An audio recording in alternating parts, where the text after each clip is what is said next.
você esteja, conte sempre com a gente. Fique tranquilo, aqui tem Unimed.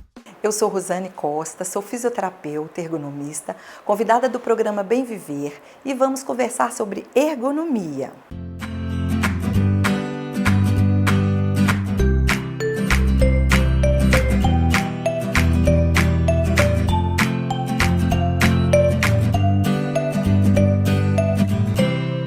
No programa Bem Viver de hoje, vamos tirar algumas dúvidas sobre ergonomia. A ergonomia é uma ciência que estuda e analisa a relação do homem, do ser humano, com o seu ambiente de trabalho. Ela tem o objetivo de primar pela saúde do trabalhador. Vai assegurar as leis da NR17 e vai proporcionar o máximo de conforto, segurança e eficiência no trabalho. O ergonomista, ele vai atuar diretamente no ambiente do trabalho, juntamente com o trabalhador. Então, ele precisa conhecer todas as atividades que envolvem o seu trabalho, aquela tarefa que é designada para ele, passo a passo, porque é compreendendo o trabalho do outro que a gente consegue fazer as devidas adequações. A ergonomia trabalha com 3 pilares: o trabalhador, que seria o principal, o próprio trabalho que aquele trabalhador executa e seu ambiente de trabalho. Então, quando a gente fala do trabalhador, a gente está falando enquanto a saúde do corpo, saúde física e saúde mental. Quando o ergonomista observa o ambiente de trabalho, é tudo que envolve aquele posto de trabalho dele, né? O lugar que ele executa a sua tarefa.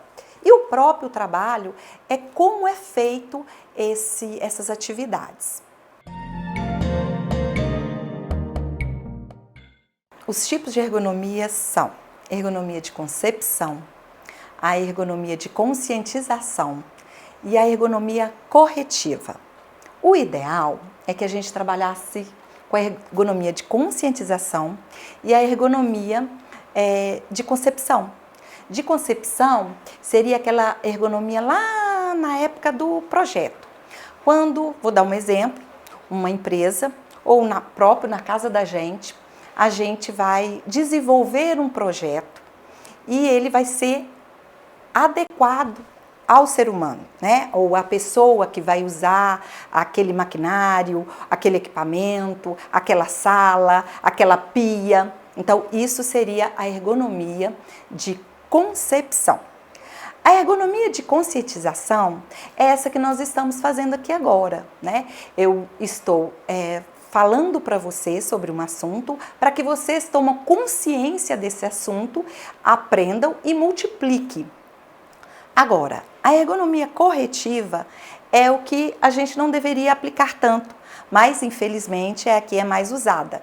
É aquela em que a gente tem que adequar o que está errado ou está inadequado. Um exemplo, uma pia muito baixa dentro de casa, uma bancada de trabalho muito alta, uma cadeira que não está regulada para a minha altura. Isto é a ergonomia corretiva. A ergonomia, como eu havia falado, ela tem a corretiva, né? Tem a de concepção, essa ergonomia proativa. Então, a gente tem que trazer ergonomia para dentro de casa também. Ela não está vinculada somente a empresas. Pode ser na escola, pode ser dentro de casa, pode ser numa empresa. Em qualquer lugar, temos que ter ergonomia presente. Um exemplo, uma pessoa, a panela que a gente trabalha, que a gente faz comida dentro de casa, que é um trabalho, você vai usar essa panela. Se essa panela não tiver um cabo ergonômico, ela é um fator que pode gerar um acidente. Então, a gente chama isso de quê? Uma panela anti-ergonômica. Hoje, com a comunicação, marketing televisivo, a gente vê muito o quê? As pessoas fazem a propaganda, ou mesmo no papel, quando você compra o produto, fala cabo ergonômico, bicicleta ergonômica e sofá ergonômico. Então, por quê? Porque é a ergonomia de concepção. É aquela ergonomia que foi pensada lá no projeto. Gente, a gente vai dar uma paradinha para um breve intervalo e já voltamos.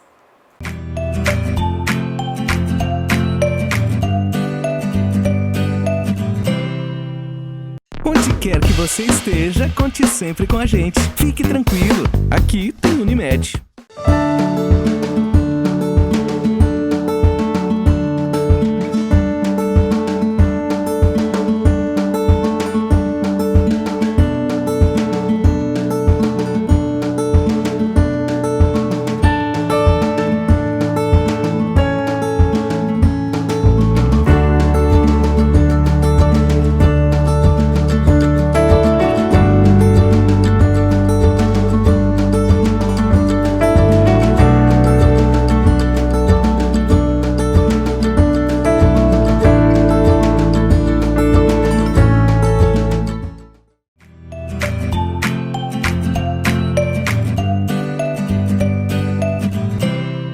Voltamos com o programa Bem Viver e hoje estamos falando sobre ergonomia. Eu vou falar agora sobre os riscos ergonômicos.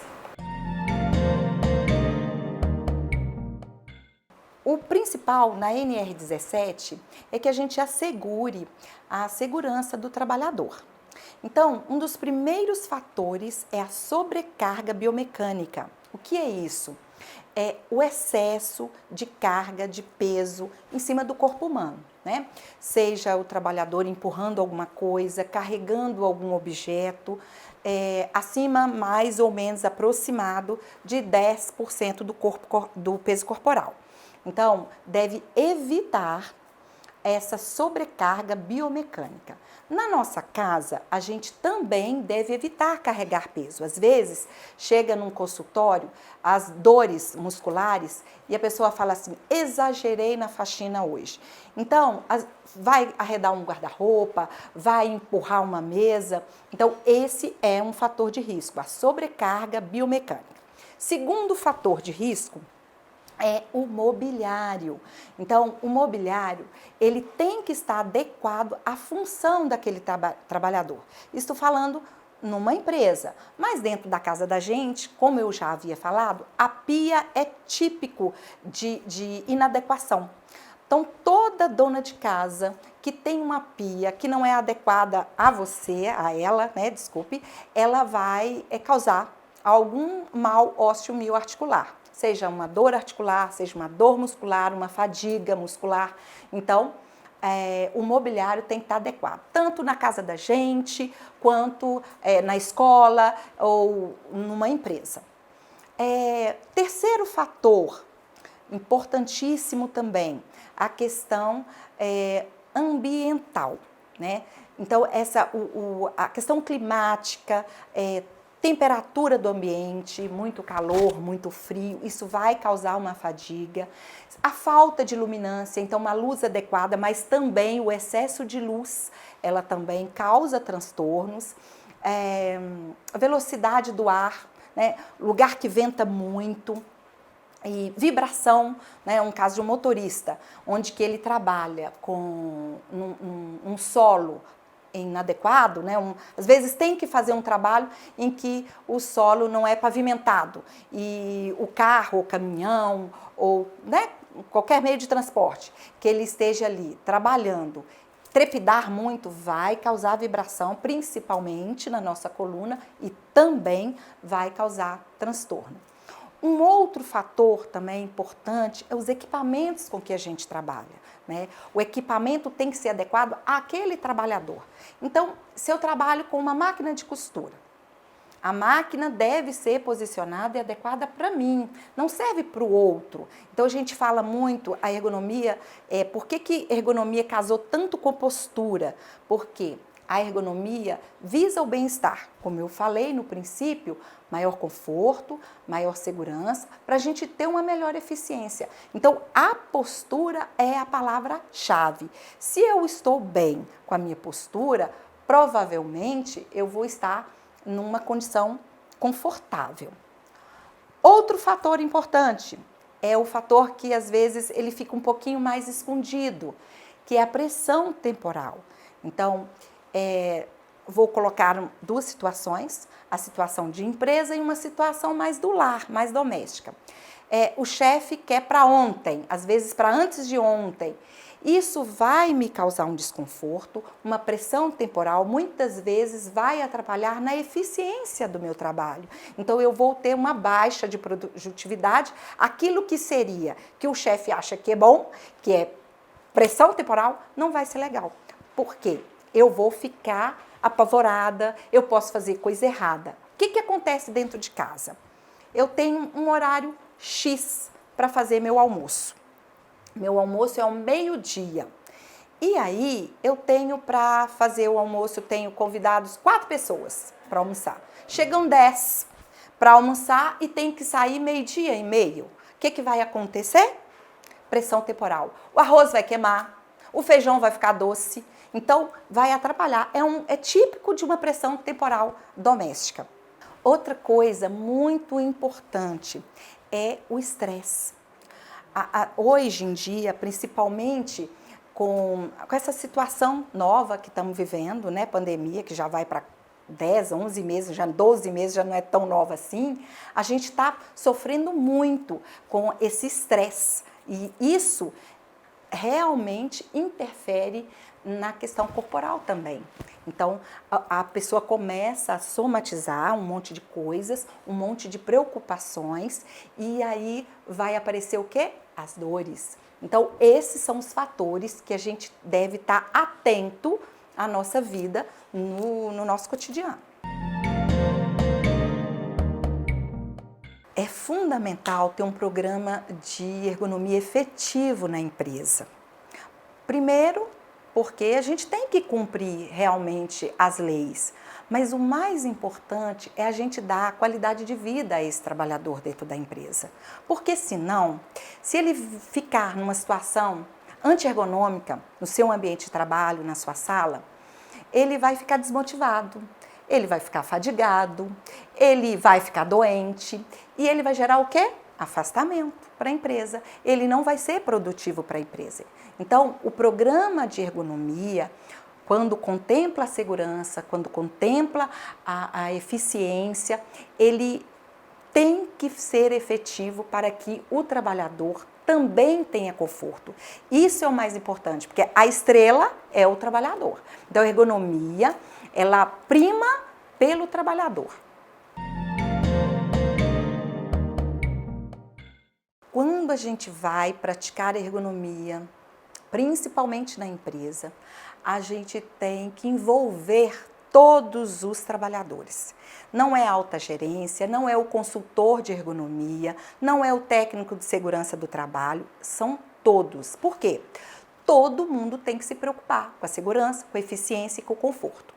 E aí, a palavrinha-chave, a gente tem que mudar os hábitos, principalmente os hábitos ruins que a gente tem. Então, a gente tem que mudar de hábito, passar a ter hábitos saudáveis. Isto precisa ser tomado uma consciência, esses trabalhadores, que é o que a gente começou a fazer aqui. Depois, num segundo momento, essas pessoas, elas têm que ser avaliadas, têm que ser observadas e elas têm que assumir a responsabilidade quanto à saúde própria. Então, não adianta a empresa fornecer tudo para elas, seja um equipamento bom, se ela fica com a postura errada. Não adianta também somente a gente reclamar. A gente tem que reivindicar, meu computador está ruim. Beleza, você passa a ter um computador bom. Mas e se você não faz um bom uso daquele equipamento que te foi ofertado, vai ter problema ergonômico do mesmo jeito. Então, é importante a mudança de hábito, o comprometimento e a responsabilidade quanto à sua saúde. Hoje nós estamos vivendo, né, essa nova realidade que é a pandemia. Então, muitos trabalhadores ficaram em home office. E aí a ergonomia tem que ser aplicada também. Ou seja, como se você deverá organizar seu trabalho em casa como se estivesse na empresa. E o que quer dizer isso? Um dos tópicos lá, um dos fatores que a gente tem que ficar atento na ergonomia é a organização do trabalho. Isso planejar o horário, planejar o espaço que você vai usar para você trabalhar, né, todo o tempo. E isso é importante porque, senão, o trabalhador vai acabar usando maior tempo, está em casa, ele começa a fixar a tela do computador, começa a trabalhar sem preocupar com o horário, ele vai entrar em fadiga e isso vai causar um adoecimento, um estresse. Então, o mais importante no trabalho em home office é a organização. Depois, olhar, adequar, não é gastar com nada novo, comprar móveis novos, não é isso. Adequar aquele ambiente de casa ao trabalho. E a segunda coisa também muito importante é o poder de concentração. Você ali, você está trabalhando, então você tem que realmente também cumprir com seus horários. Não tem pausa na empresa? Um cafezinho? Sai, vai tomar uma água, vai ao banheiro, porque isso vai fazer bem ao corpo. O corpo, ele não pode ficar totalmente parado, porque senão ele vai adoecer. Então, o movimento é o segredo da saúde do nosso corpo. Agora, gente, eu vou falar um pouquinho da orientação básica que a gente deve ter, tanto no ambiente, né, da empresa, quanto em casa mesmo. Primeiramente, todos nós temos que alongar. Esse alongar não é na academia somente, não é na fisioterapia, não é com um profissional. Espreguiçar. Todos os dias de manhã a gente deve espreguiçar. São duas coisas importantíssimas, espreguiçar e bocejar. Isso faz bem, oxigena todos os nossos tecidos e a gente já levanta mais animado. Segunda coisa, ficar atento para o nosso colchão. Né? Muita gente fala assim, nossa, meu colchão tem 10 anos que eu não troco. Então, isso é um cuidado que a gente deve ter. Por que isso? Se eu durmo mal, eu vou acordar mal. Eu não vou acordar animada, eu vou já acordar com a minha musculatura fadigada. Então, o colchão é importantíssimo que ele seja firme. Aí me pergunta assim, o colchão tem que ser mais duro ou mais mole? Nem duro, nem mole. Ele é firme, com aquela espuma que a gente chama de espuma ejetada, aquela espuma mais firmezinha. Eu contraindico, enquanto ergonomista, para as pessoas que têm problemas de coluna, não devem usar o colchão de mola, porque ele causa uma instabilidade na coluna vertebral. Se a pessoa já tem problema e tiver esse colchão de mola, esses colchões que promete muito o milagre, eu contraindico, porque vai piorar o quadro de dor dessa pessoa. Então, o colchão tem que ser firme. Geralmente, e aqui eu não vou fazer propaganda de nenhuma marca de colchão, geralmente a gente tem que atentar para a densidade do colchão. Então, a pessoa mais pesadinha, 100, 150 quilos, deve escolher um colchão com densidade acima de 45. A pessoa 80, 70 quilos, densidade 33. Eu não aconselho ninguém comprar colchão com baixa densidade, porque ele vai ter uma vida útil pequena. E aí você vai ter um gasto novamente com colchão, a não ser criança, adolescente, mais magrinho, tá bem? Travesseiro, outra dica importante. Travesseiro deveria ser personalizado com o nome. Por que isso? O travesseiro tem que ser seu. O seu travesseiro, ele deve ser da altura da pontinha da orelha com o ombro. Esse é o travesseiro correto. Como que você testa isso? Precisa de um profissional, de um ergonomista na sua casa? Não. Você vai deitar de lado, que é outra postura que todo mundo deve procurar deitar. né? A gente chama de decúbito lateral, que é deitar-se de lado e alinhar o nariz no meio dessa linha imaginária que a gente tem no corpo.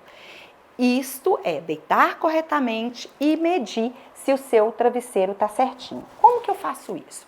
Se a pontinha do seu nariz estiver voltada muito para cima, o seu travesseiro está muito baixo.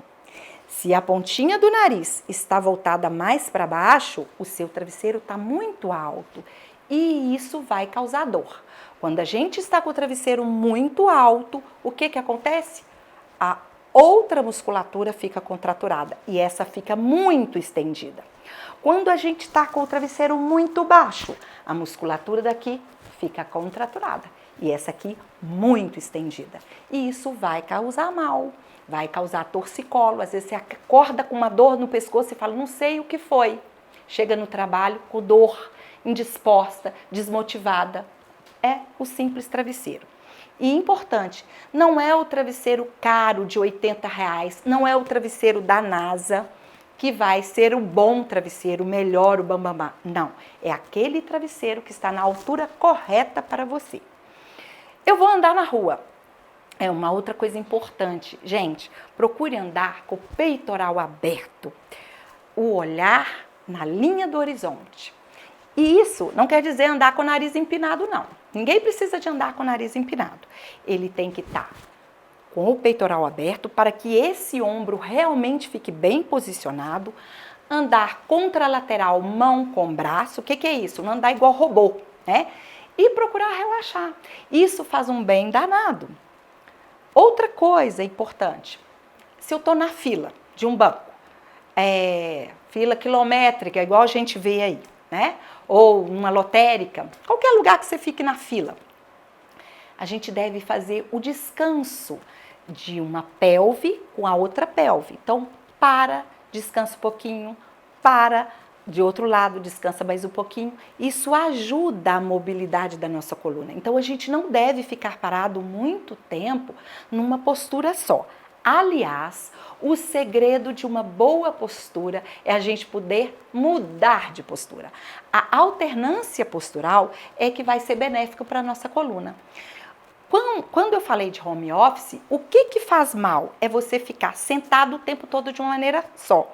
O maior mico ergonômico é quando um ergonomista fala assim, você tem que sentar com as pernas a 90 graus, com o tronco a 90 graus. Isso está errado, já caiu por terra. Não existe isso.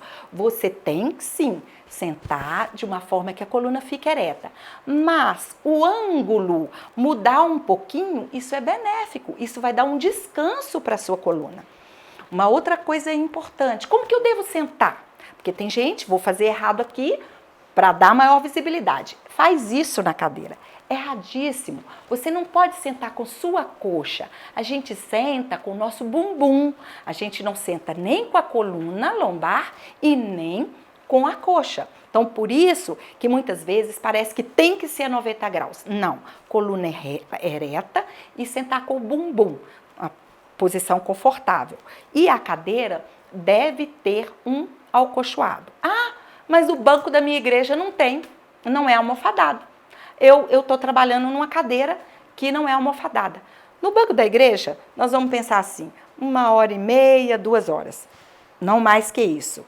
Na teoria, né? Vamos pensar aqui na teoria. Não tem problema, porque é curto espaço de tempo. Numa sala de espera, que fica um tempo menor. Agora, passou de 1h30, 2 horas, você precisa ter sim uma cadeira adequada, porque senão vai causar mal para essa coluna, para essas pernas.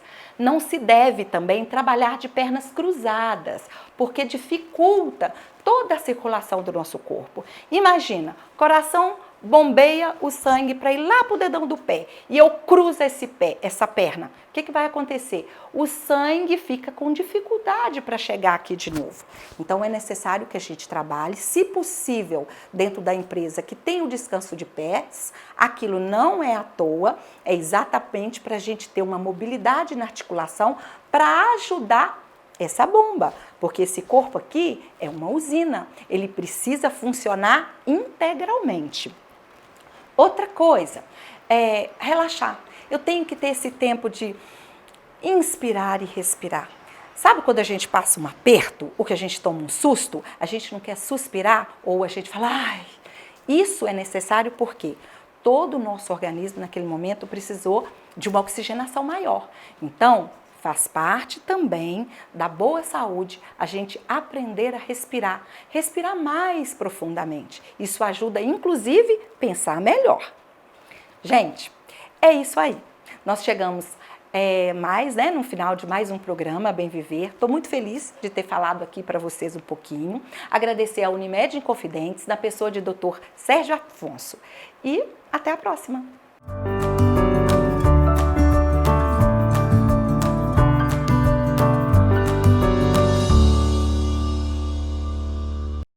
Onde quer que você esteja, conte sempre com a gente. Fique tranquilo, aqui tem Unimed.